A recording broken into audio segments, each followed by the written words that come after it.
Always.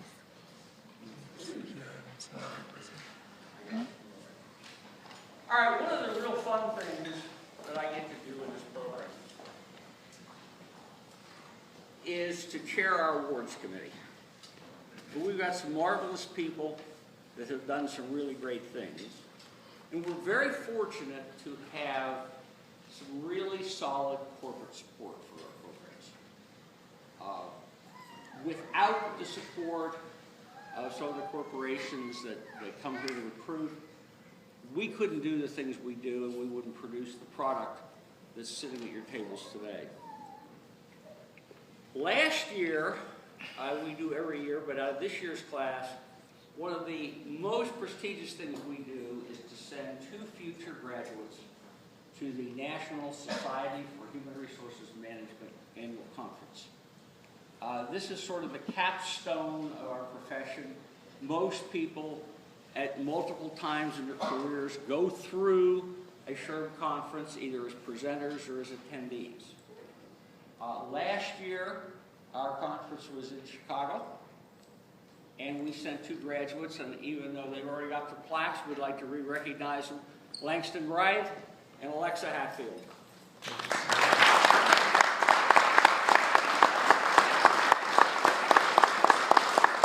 One of their trips was funded by PPG, the other one by Marathon Petroleum.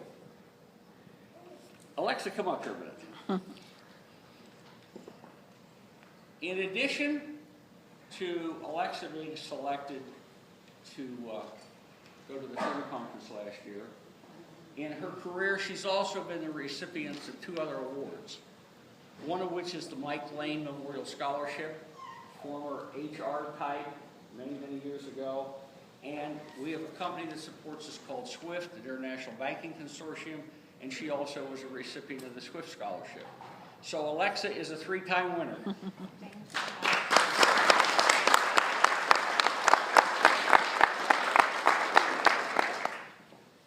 One of the other awards that we hand out is for student service. And normally, as an awards committee, when we meet, there's a debate, well, what about, well, what about, well, what about? This year, there was 0 debate. Dr. Keene said, well, what about the Student Service Award? Those of us who are on the committee, it was unanimous. The unanimous award this year goes to Nathan Wright.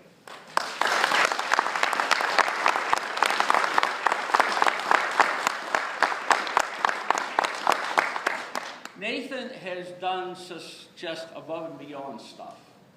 As president of the student chapter of SHRM, he's participated in SHRM competitions that won 2nd place last year on a national basis. He has created a video, which is on the SHRM website. He has done all kinds of things technologically for the program, thusly going to work in human resource information systems for IDEX. But Nathan has just gone above and beyond many ways to help the profession, help our program, and help the college. Nathan, we thank you ever so much. Thanks.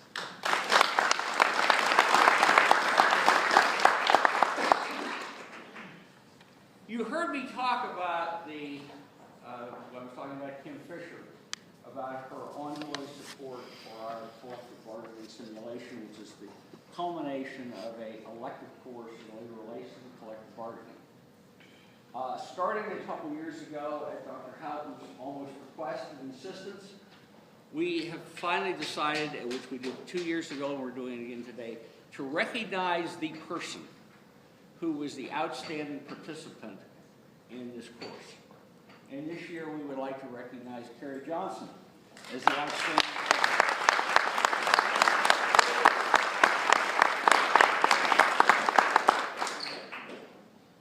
I think it's kind of ironic. Carrie, when she did this, had a double burden.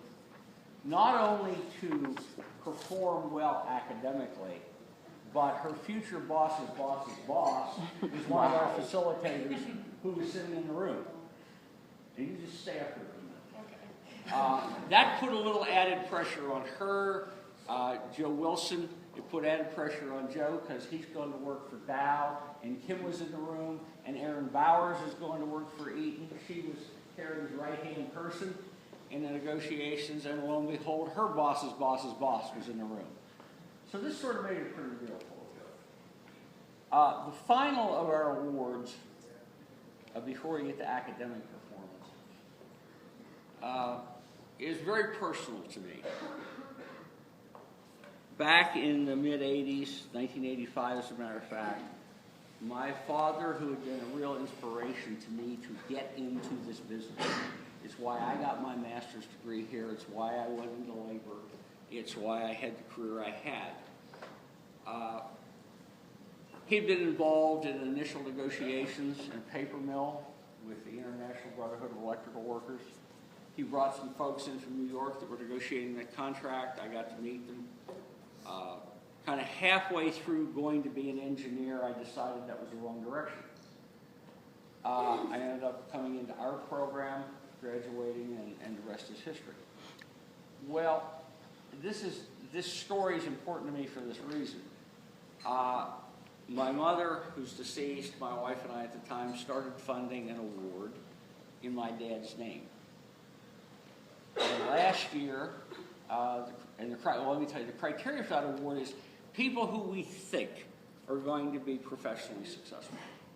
That doesn't mean they're academically the best, doesn't mean they're the worst. It just means we think they've got, if you go back to Phil Hall, they've got the passion, the drive, the curiosity to do what's necessary to be professionally very successful. Last year, the recipient of the award that my wife and I fund also went to Carrie Johnson.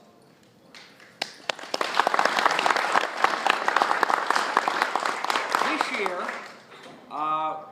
we decided to, rather than give it to a second year, no, Carrie, stay here. Rather than give it to a first-year student, as we did with Carrie, we decided this award is more appropriate for second-year students. So the second-year student this year who got the award that we fund was Erin Bowers.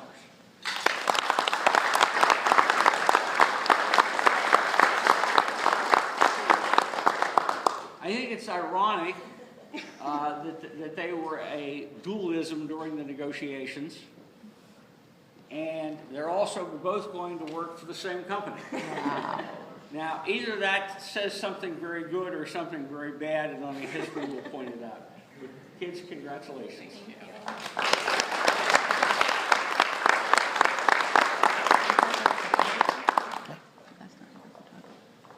I'd like to now turn the program over to Dr. Houghton, and he is going to recognize some folks for truly outstanding scholastic. So it's my great pleasure to present some awards for scholastic achievement, whereas the awards that were just presented were based largely on professional aptitude, potential, and development. These awards are based solely on academic performance during the course of the program. So the first award that I'm going to present is for invitation for induction into Phi Kappa Phi. In case you're not familiar with Phi Kappa Phi, I have a brief statement from their website that I'll read. Founded in 1897 at the University of Maine, Phi Kappa Phi is the nation's oldest, largest, and most selective collegiate honor society for all academic disciplines. Its chapters are on more than 300 campuses in the United States, Puerto Rico, and the Philippines. Each year, approximately 30,000 members are initiated. Since its founding, Phi Kappa Phi has initiated more than 1 million members into its ranks. All these members have received emblems and certificates of membership. However, Phi Kappa Phi is much more than an emblem and a line on a resume. It is a global network comprised of the best and the brightest from all academic disciplines, a community of scholars and professionals building an enduring legacy for future generations. So when I call your name, you can come forward. We'll be presenting you with a plaque noting that you've been selected for invitation into Phi Kappa Phi. If you choose to accept membership, you will get the emblem and the certificate from the national organization at a later time. So the first inductee, or the first person invited for induction to Phi Kappa Phi is Samuel Astley.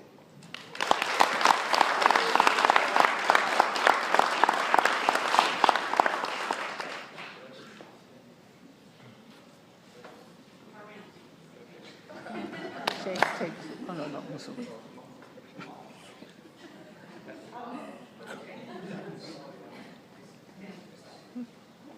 Sorry, forgot myself.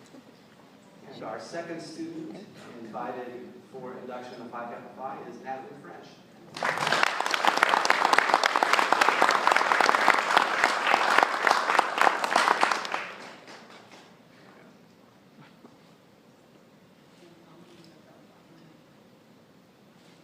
Can we get a picture of the children together?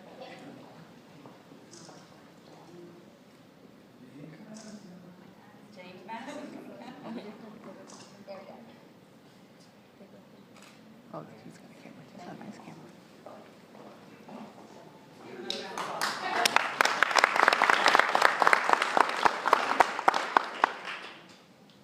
The next set of awards are for induction into the Industrial Relations Honor Society. The Industrial Relations Honor Society was formed here at Western University in 1975.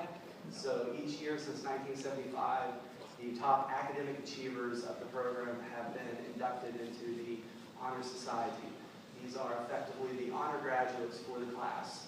So when I call your name, please come forward. We have a certificate for you. Also, some honor cords that you can wear with your academic regalia at the ceremonies this evening, and also an industrial labor relations pin, like the one I'm wearing here. Proudly display.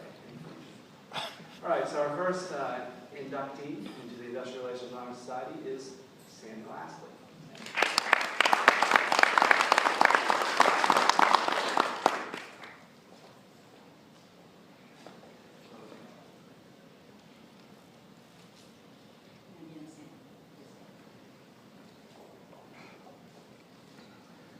Our next inductee is Langston Bryan.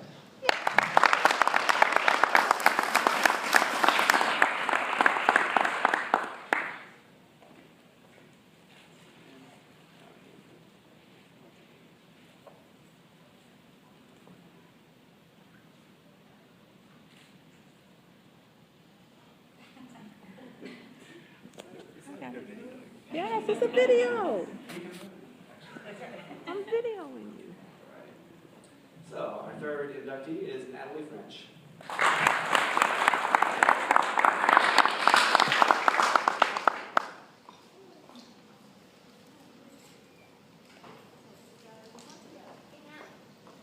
He said that's his swag. Next inductee is Alexa Greg. Hadfield. He said that's his swag. That's his swag. That's what he said.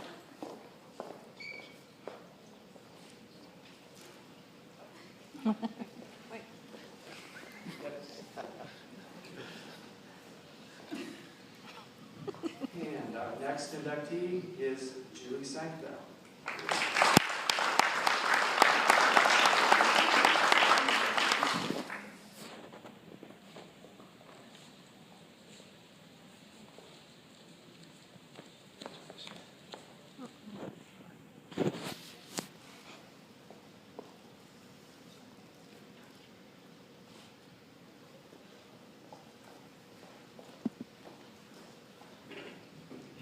And our final inductee is James Santamaria. James.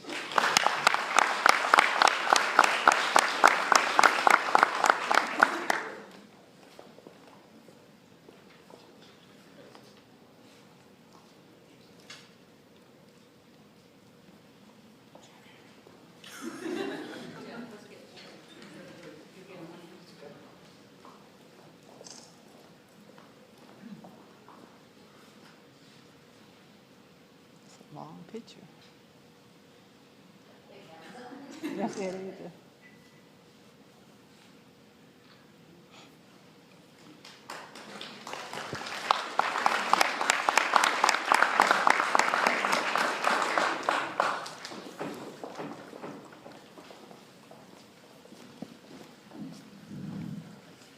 He'll just move this back up, but I pull it down for me. It is now my honor to introduce to you the president of URSA. Mr. Langston Bryan has served this program well, has been a great representative, and he is going to share a few words with you as in the capacity of president.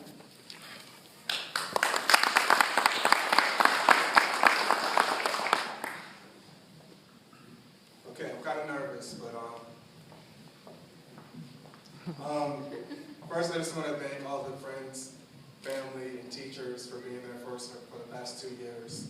So let's just give him a round of applause.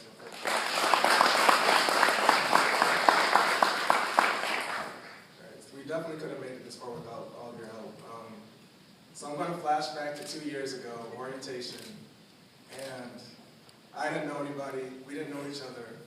I remember I came in, I sat at a table with Alexa, Natalie, Sam, and Megan, and I was like freaking out, but they were all really cool, helped me relax, so thank you guys for that, just wanted to point that out. But at that orientation 2 years ago, that was the first time we got introduced to all you teachers and all the people that would play such important roles in our life in the years to come. So we met Dr. Buckley, we met Dr. Hume, we met Dr. Houghton. We didn't meet Hutch there, but we heard stories about Hutch to kind of prepare for what happened when we did meet Hutch. So I just want to kind of take some time out to talk about them. So since Hutch was the last person we met, I'll start with him. So the first time we met him was in Buckley's class. It was during the fall, and it's rare to see Hutch in the fall because that's normally when he's vacationing in his beach house in Canada. So if any parents had any random 2-hour long-distance phone calls on your cell phone bill, that's why. Sorry about that, Mom, but we had to call him because that's what makes him so special is he loves talking to us. So he takes the time out to talk to each of us about school, life, work, whatever comes up. And I can tell just how much you care about everybody that's been in this program and that's going to be in this program and how much you love this program as a whole. I know how tirelessly you work with alumni and trying to find us all jobs. And most importantly, the best thing he brings to this program is his wardrobe. So my mom actually pointed out she likes your cufflinks. But one of my goals is to get a Hutch-like wardrobe in my job. But, I have to wear a tie first, as Dr. Hughes always tells me. But I just wanted to thank you, Hutch, for everything that you've done for us. And it really means a lot, so thank you.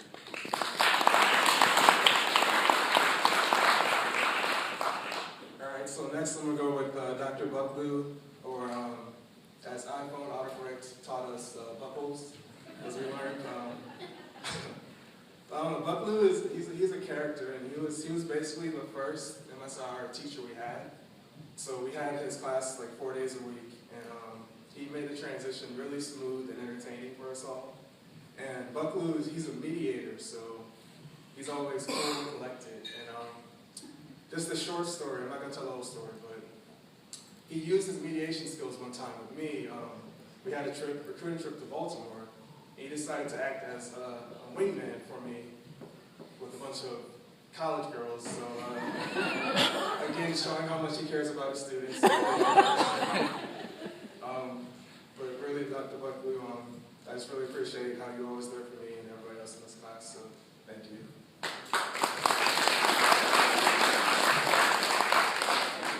So next there's Dr. Houghton. So we didn't get to have as many classes with Dr. Houghton, but he definitely plays a special role for me because I wouldn't be here without him, literally, because I learned about the program because he visited my school in undergrad. The one class that we did have with Dr. Houghton was definitely memorable. I don't think making balloons will ever be the same for any of us ever again. And he also was kind enough to invite us into his house and let us meet his family, but most importantly, his wife made some amazing cupcakes, so thank you, but not just for the cupcakes, but for being a great teacher, too. So.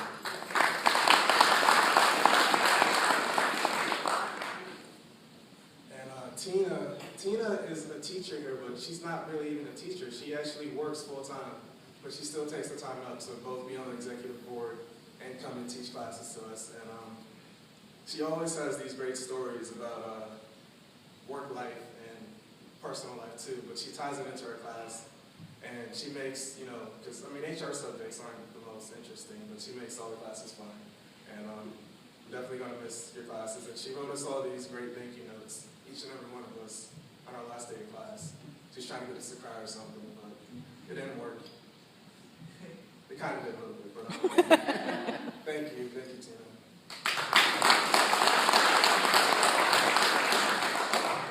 And then finally, there's Dr. Heem. So many in the program call her Mama H. She's the chair of the program, and also the management department as a whole. But basically the past 2 years, she spent all of her time trying to prep us for life as an HR professional and as an adult. And also she spends a whole lot of time making sure we're not dressed right. So the difference between business professional, business casual, and if you think I'm joking, ask her to show you her business presentation with all the spectrums and how many points you can have after this, and she'll be more than happy to tell you about it. But she works tirelessly for us, and I think the strangest thing this year for many of us was that we didn't see her all the time. But like 2 weeks ago, she came into class and just told us, you know, how proud of us she was and everything that we've been through the past 2 years. So thank you, Dr. Eames. You definitely kept this program ticking and humming for us, and I really appreciate it. We all do.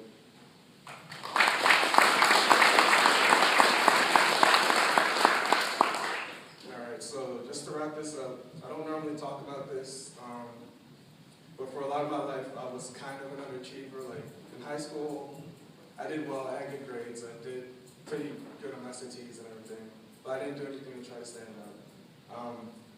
I remember my high school graduation. It's like one of my strongest memories. You know, you have the valedictorian who's up there giving a speech, and he has all the graduation gear and everything. And I had graduation dinner that night. My dad asked me, like, is this kid smarter than you? And I'm like, no, he's not smarter than me, but he's like, okay, so why aren't you up there? And I was like, whatever. But that moment kind of stuck with me.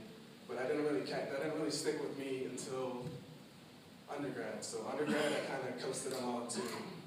And then I had this 1 year where I just kind of crashed and burned, and like, it was ugly. It was like a whole bunch of bad grades. And my dad kicked me out of the house. And it was a big deal because my girlfriend at the time, his house was closest to her house. So that ruined like all my traveling arrangements I had. But from that moment, I realized that I need to start focusing and stop coasting with my life. So the next 2 years I played catch up, and I got this great internship, and I heard about this program. And I knew when I heard about this program that this is exactly what I want to do with my life. And I guess that's part of what makes this program so special to me, is because if we look back, I mean, I think we were all different people 2 years ago when we first came in here. This program is great because it gave us all a chance to do whatever we needed to do. I told myself, all I need to do is get my foot in the door, and I'm going to do my best when I get there. And I like to think I did that. But and I know at times, you know, we came here, we had professors and alumni that treated us like family from day one. And I know at times we had periods of like infighting between the class, but 5 to 10 years from now, we're going to look back on this class, we're going to always be stuck together in some way or another. So we're kind of like a family. We fought sometimes, but at the end of the day, we all end up loving each other. And we're always going to be, I'm sorry, our class of 2014. We're always going to be the first 2-year class. And I never thought I'd be saying how much I'm going to miss West Virginia 2 years ago, but I definitely am. So my only advice in the speech is that we're all about to have our foot in the door at our new internships halfway across the country. By the way, I'm sorry about that, parents. We weren't trying to leave you all, but you know, we have to work and stuff. But we're all going to have our foot in the door, so we should all just go out there, give our best, don't make any excuses, and we can all show them our modern and proud. So thank you.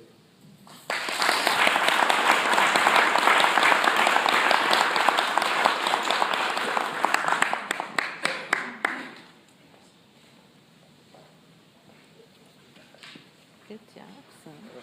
All right. Closing remarks. First of all, I think that we have to make sure that we have recognized some special guests that we have in the room.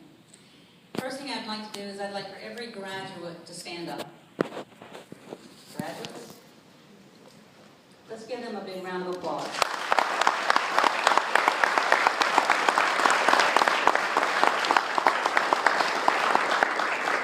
Remain standing, graduates. I now want you to turn and look around the room and look around the table, and I want you to applaud the family and friends and faculty that have made this day possible for you. You give them a round of applause.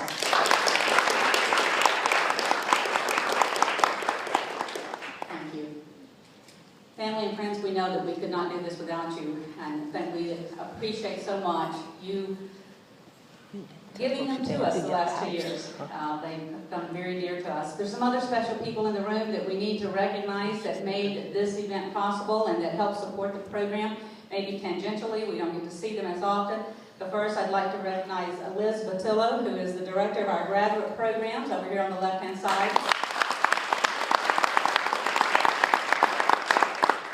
I will be on a research sabbatical starting July 1, and she met with Dr. Bucklow and I yesterday talking about how can they help in this moment of transition for us, and so she's always there and always a support, so thank you. In the back of the room, where'd Vicki go?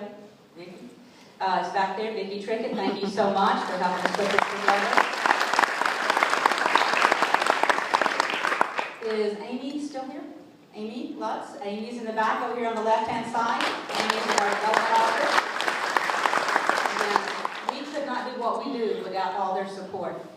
You've heard about all the faculty around the room, and some of you may not have heard the name Tina Parton before, but Tina is an officer with Westinghouse, and she came on board last year and started teaching our strategy class for us, and now teaches the benefits class, and she has done a great job. So we want to thank she and all the alumni that do help us with it. So Tina.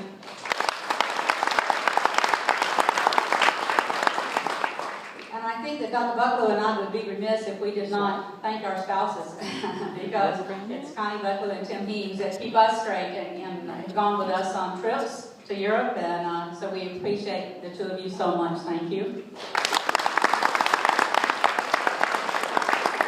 And last but not least, everybody that comes to our door knows and have met Deborah Buchanan. So let's have Deborah just stand up, please.